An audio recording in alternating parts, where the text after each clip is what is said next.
புத்தனாவது சுலபம். ஆனால் புத்தனின் மனைவியாய் இருப்பது. புத்தர் ஞானம் பெற்றதும் தன் மனைவி குழந்தையை பார்க்க போகிறார். மனைவி கேட்கிறாள், என்னை விட்டு போனது பரவாயில்லை, ஆனால் என்னிடம் சொல்லிவிட்டு போயிருக்கலாமே. நான் ஒன்றும் உங்களை தடுத்திருக்க மாட்டேன். ஆனால் நீங்கள் என்னை நம்பவில்லை என்ற நினைப்பே என்னை இத்தனை காலமும் மிக நோகடித்து விட்டது. ஏன் என்னை காயப்படுத்தினீர்கள்?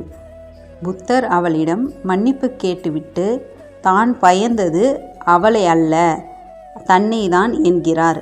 மனைவி மகனின் முகம் பார்த்தால் தான் உறுதி குலைந்து அங்கேயே தங்கிவிடுவேன் என பயந்ததாய் கூறுகிறார்.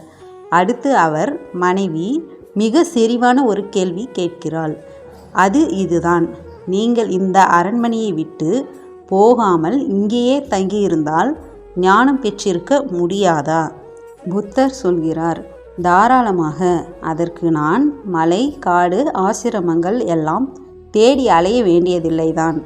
ஆனால் இங்கிருந்து ஓடி போகும்போது நான் அதை அறிந்திருக்கவில்லை.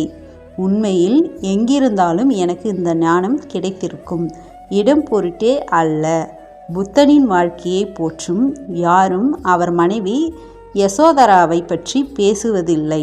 புத்தர் போனது போல் யசோதரா ஒரு நள்ளிரவில் வெளியேறி இருந்தால் இந்த உலகம் ஒப்புக்கொண்டிருக்குமா? ஓடுகாலி என்றிருக்கும்.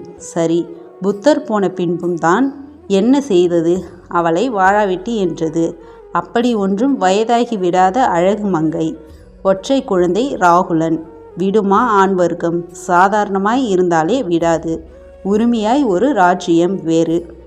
எவ்வளவு போராடி இருப்பாள்! புத்தர் போனதும் தன் தலையை மழித்து கொண்டாள்.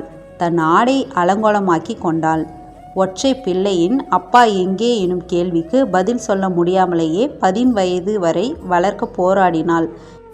எல்லாவற்றையும் துறந்து எத்தொல்லையும் இல்லாமல் துறவியானான் புத்தன்.